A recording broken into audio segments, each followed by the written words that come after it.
সত্য সত্যই তার আজকে তার প্রাপ্য তাকে দিতে হবে, যেহেতু সে অভাবে আছে, এটা যেন হয়।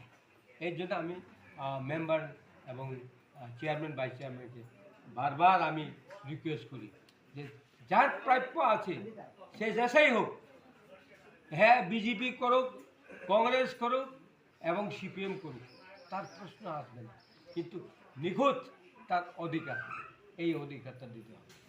এখন মহারাজ এবং আমাদের বুবাকরা একটা স্কিম আনছে গুয়াহাটি বম্বে থেকে। প্রত্যেক দেড়কানি যদি কারো পুকুর আছে, এই পুকুরটার মধ্যে মাছ বম্বে থেকে লোক আসবে, তারা নিজে চারা দেবে এবং তাদেরকে পয়সাও দেওয়া হবে। প্রথম 50,000 করে দেওয়া হবে, এটা কোনো সিকিউরিটি মানি লাগবে না। আমরা চাইছি অন্তত 10,000 পুকুরকে আমরা এইভাবে দেব মাছের চারা।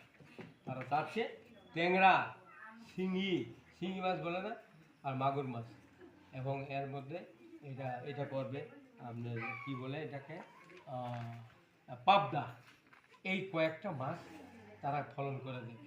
কোটি কোটি মানুষ বাঁচবে এই মাছের চারাটা তারা নিজে সব ফ্রি দেবে। এটা গভর্নমেন্ট থেকে করা আছে, তারা সেন্ট্রাল গভর্নমেন্ট থেকে এইভাবে দিচ্ছে।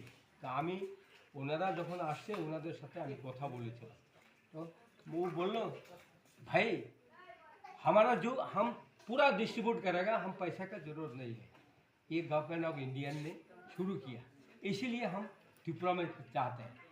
पहले हम डुम्बुर में करेंगे, नेक्स्ट আপনাদের বনবাজার এই বড় পুকুরটার মধ্যে, ওইখানে কতজন মালিক আছে তা জানি না আমি, এই মালিকরা বাঁচবে।